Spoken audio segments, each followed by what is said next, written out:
Thanks for stopping by, guys, and welcome back to Scrap Mechanic. Today, we're going to be talking about some tank rules.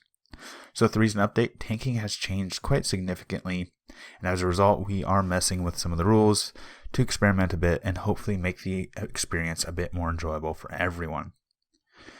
So, let's quickly get into them and talk about some of the rules and some of the new ones as well. So, I want to talk about rule number 1, which is vanilla only. Some people have been confused what this means, so I'm going to spell it out pretty much.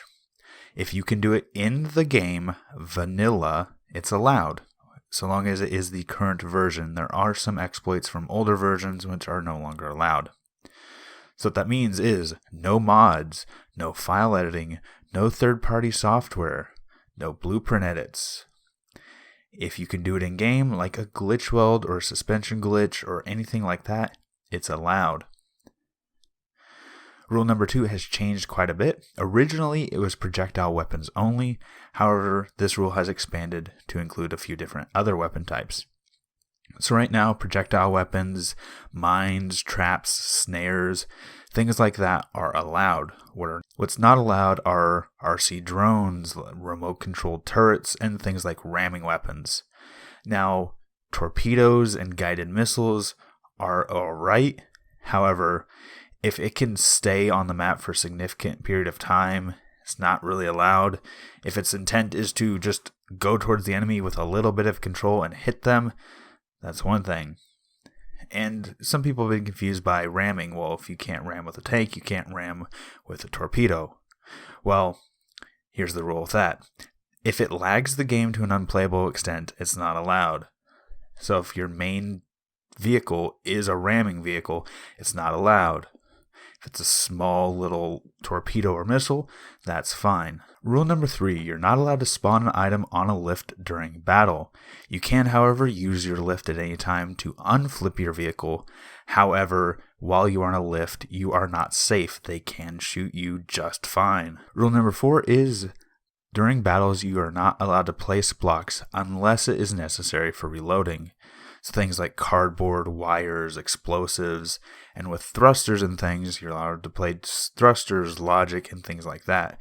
You're not allowed to repair your vehicle mid-battle by placing blocks. If something breaks, it's gone. The 5th rule is probably one of the biggest rules, actually, which is keep it reasonable. As long as it runs on a decent FPS, it's okay, and keep it logical. If someone's driving around a mountain-sized chunk of metal, that's a bit stupid in my opinion. Keep it looking nice, keep it reasonably sized, reasonably complex. If it's crashing people's games, there's a problem. Rule number 6 is vehicles must be ground-based. Tanks, APCs, armored cars, and heck, even mechs are allowed. However, hover tanks, helicopters, airplanes, wall climbers, and things like that are not allowed. Rule number 7 has changed quite a bit recently. Originally, you were not allowed to have a connection tool at all. However, now you are allowed to use your connection tool to make simple repairs as well as reload. So what I mean by simple repairs is if you have a spare bit of logic or a spare button, you can connect them up to your seat as need be. Because before, there was a possibility that you would die, technically, because your fire button was destroyed or something very simple was destroyed, like a logic block. Now, mid-battle, you have a little bit of leeway to repair with what's already on your vehicle. Like I've stated before, you're not allowed to place blocks, so you do have to carry spare buttons and things with you into battle. Rule number 8 is all parts must be made by you. This has a little caveat though. There are some spudgun pre-mades up on the workshop for people to use. Before, the rule was you're not allowed to use it unless you make it or you are part of the group who made it. If it was a group who made it, then they can share those parts freely amongst the group. But now, with the survival update making it significantly harder to make good cannons, we have made an exception. I have uploaded some spudgun pre-builds up to the workshop that people can use without breaking this rule. You are still encouraged to use your own spudguns, but the option is available there for newer people. And the last rule we're going to talk about is a bit of an experimental rule that may or may not stick around, unfortunately. The reason it may not stick around is because of lag issues, and that is you are allowed to make field repairs.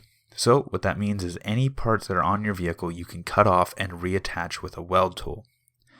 This means that if you carry a spare tire with you, you can cut that spare tire off and put it back on your vehicle to fix it.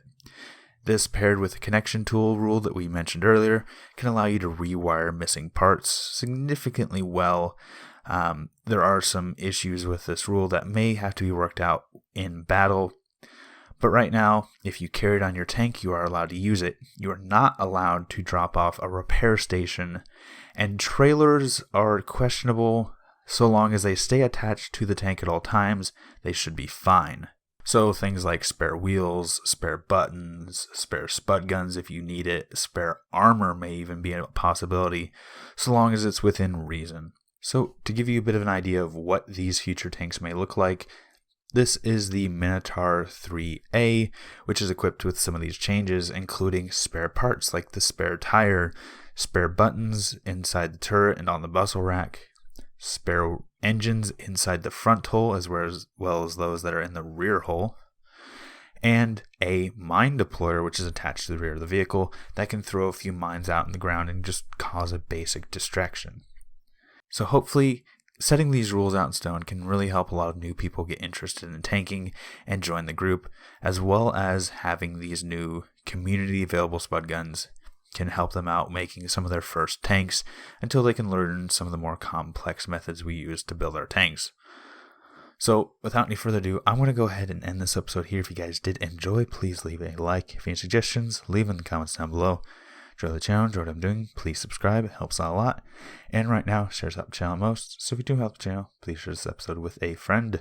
Thanks for stopping by, thanks for sticking around, and until next time, peace.